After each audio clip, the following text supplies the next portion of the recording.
วันนี้เมนูร้านอาหารในมาเลเซียบูรุมปูยูมาซอสอิจับมาดูกันทำยังไงนะครับ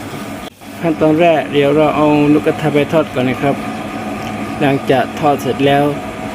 ตัดขึ้นมาเสด็จน้ำมันก่อนนะครับ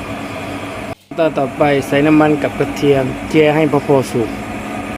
จากนั้นใส่หอมใหญ่ดอกกะหล่ำพริกหยวกแดงมะเขือเทศจากนั้นใส่นกกระทาที่เราทอดไว้ซีอิ๊วดำส่วนเครื่องปรุงน้ำตาล3 ช้อนชูรส1 ช้อนซอสหอย2 ช้อนซอสพริก